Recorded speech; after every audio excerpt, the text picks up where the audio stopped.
والسلام دے سامنے ایک جوان لڑکی کھڑی ہوئی ہے بھی کافر ہے بھی غیر کے حاتم تائی دی دیئے سونے نبی نے اپنی پاک چادر اس لڑکی دے سرے تکرا چھوڑیے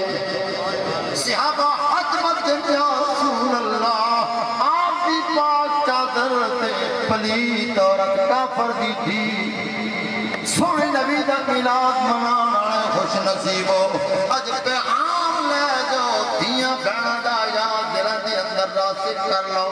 میرے آقا دی بارگاہ جدوں صحابہ عرض کی حضور پاک چادر تے ناپاک عورت کافر جو ہوئی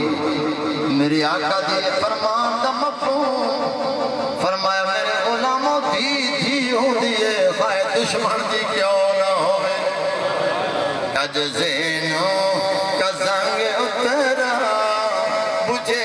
چہروں پہ نور آیا میرے کریم آقا علیہ السلام تشریف فرمانے ایک بدر دے قیدیے چک عورت بھی آگئی ہے اللہ دے محبوب فرمایا حل من حاجت کوئی کم ہے کوئی گلا کھنی ہوئی کوئی درخواست ہوئی ایک کافر عورت آندھی ہاں میری درخواست ہے کیڑی درخواست میں نے مہربانی کرو میں نے گھر پہنچایا جائے میرے آقا نے صحابہ کرام نے حکم دیتا امانت پہنچائی گھر والے پوچھے کہ بیٹا تم محمد دربار گئی ہیں صلی اللہ علیہ وسلم مسلمانوں نے بھی دیکھی کی خیال ہے کیسے لوگ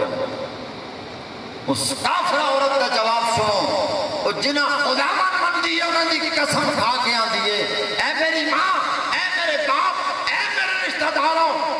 گل وپار دی کرا جتنی عزت میری گھر بھی محفوظ نہیں جتنی محمد کے دربار کے اندر محفوظ ہوئی ہے